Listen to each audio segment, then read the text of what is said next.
Hey everybody, welcome back to another Daily Drop here on TarHeelIllustrated.com. I'm THF publisher Andrew Jones, and the topic today, of course, Carolina basketball, because we are still in portal season for basketball, and we will continue to roll out mostly basketball-related / portal-related topics until the Tar Heels find the last missing piece to the 2024-25 roster.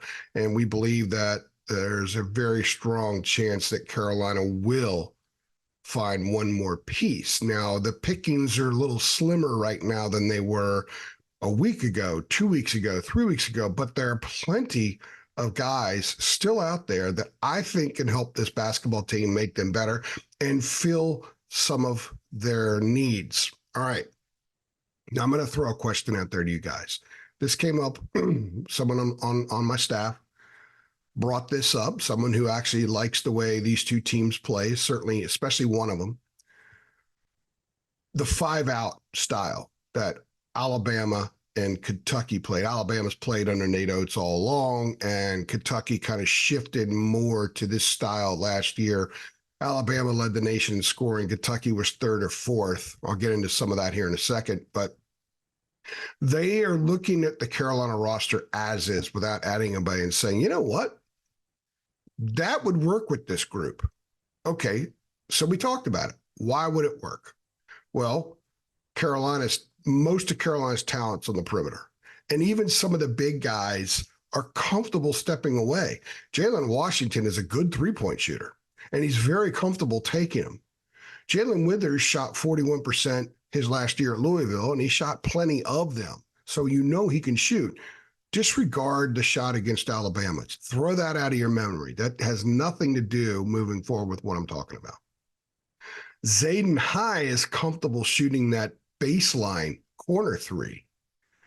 He can step out there. Now, Zayden was kind of erratic his freshman year, but that was his freshman year. We'll see what he can morph into this next year and moving forward. When you think about the addition in the portal so far in Kade Tyson, I mean, Kade is a catch and shoot guy. Kade can also create his own shot with some dribbles, but Kade certainly would fit into that. Elliot Cadeau, obviously. RJ Davis, obviously. Seth Trimble, obviously. And what you've got there with RJ and Trimble and Cadeau is three guys that can also drive from the perimeter. So you've got a lot of lane activity. And in order to make this type of approach work, if you go look at Alabama film, is you've got to be able to drive and get to the rim. If you can do that, then the whole outside stuff works. Carolina's got three guys absolutely that can do that. Then you add in whatever Ian Jackson can give them. And I don't know what Ian Jackson is going to give them. I don't think you can pencil anything in with him at all. But he's an incredible talent, so maybe he can give them a lot. What about Drake Powell? I think Drake Powell's a guy that could be pretty comfortable out there in a system like this. I also think he could be an outstanding weak side offensive rebounder in an offensive approach like this. Same thing with Jalen Withers. I think Jalen Washington could be a very good rebounder in an approach like this. And I think Kade Tyson, who averaged 6 rebounds a game, led Belmont in rebounding last year in a club that played a pretty good tempo. I believe that he can be a pretty good weak side offensive rebounder. And that's what's key to me, because the one thing that they have not replaced a whole lot from the portal that they lost, is rebounding. Everyone's talking about scoring and post defense, but Armando and Harrison Ingram were great rebounders. They were fantastic rebounders. And Carolina hasn't really replaced that yet.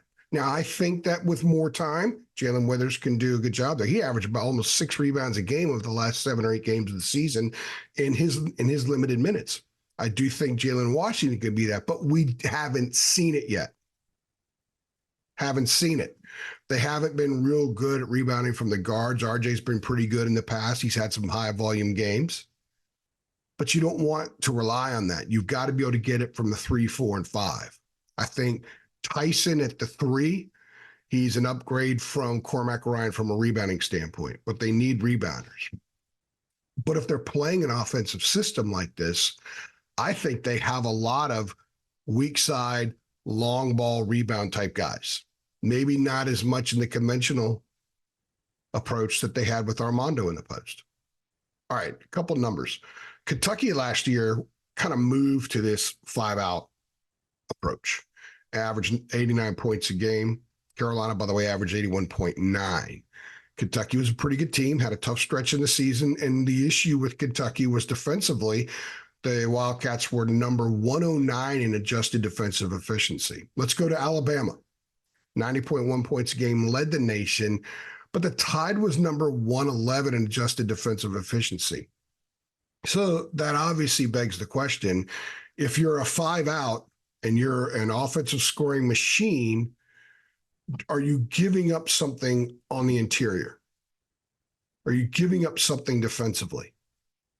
That you could make a case for that. I think in Kentucky's case, there was some youth that was part of the issue. Calipari in the past had been a really good defensive coach. They were indifferent defensively a lot of the time. I think they had a tough time stopping the ball, and that's got nothing to do with the post. Well, not a ton to do with the post. Alabama, I saw Alabama in person. Carolina scored 87 points and had an off night. I think Carolina could have scored 100 points if RJ was on that night, if some other things were going right. I didn't think that they were that impressive defensively. They didn't have enough meat. And that's, again, goes back to my concern. And a lot of people, I think why a lot of people would not opt for this. I think it would be fun for about 22 games out of the year. But then the other 15 or 16, depending on how far you go in the tournament, might not be as fun. You're going to win some of those, but there are going to be some nights where you really struggle defending down low. Maybe I don't think this club will struggle defending the ball that much. I think Elliot Cadeau will improve a ton defensively. But that's the trade-off. That's the trade-off. I think it would be intriguing. I think RJ could set the all-time scoring record because he'll score more than 784 points next year, which is what he needs. And by the way, he scored 784 points this past year. I think you would see a big uptick with Seth Trimble. It would mean more minutes in the perimeter because you don't have to load up as much down low. So you could get a lot of those guys the minutes that people are concerned about. You'd probably see a little more Ian Jackson. But there is a trade-off, in my opinion. I'm not sure that's a long-term solution. I don't know if Nate Oates will ever win a national championship playing the style he did. Yeah, he got to the Final Four. If RJ's 1 for 9 instead of 0 for 9, he doesn't get to the Final Four.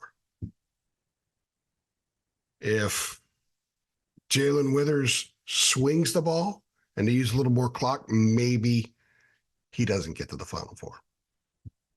Calipari didn't get to the Final Four. So let me know what you think. How intrigued would you be by playing this approach? Are you dead set against it? Or do you think, hey, be fun. Let's do it. Let's roll with it. Because whatever Carolina does in the portal remaining, if they add a beefier dude, a guy that can use his hips, use his midsection a little bit more, they're clearly not going to play this way. But they have the pieces to do so. And Hubert has shown that he can adjust and adapt. They didn't run nearly as many set plays this last year as they did the year before. They ran a lot more actions. So I think Hubert, and I do think that some people, I know that some people have said around the program, maybe Hubert down the road envisions really just an open, free flowing offense. Something maybe along these lines. I don't know. Right now is an opportunity to see how much he would head in that direction. All this stuff is interesting. All this stuff is fun. I still believe they're going to land another guy. And I think they'll probably continue to play somewhat the offensive approach they have before. I do think it'll be tweaked because Armando's not there. So let me know what you think. Do you like 5 in? Do you hate 5 or 5 out rather? Do you hate 5 out? Are you open to it? Do you think that there should be part of that with what they do? Do you think they can be really multiple? I do. Let me know what you think of this. Oh, by the way, Carolina was number 8 in adjusted defensive efficiency. Hmm. Got to chew on that for a little while. Anyway, I'm AJ. I appreciate you stopping by.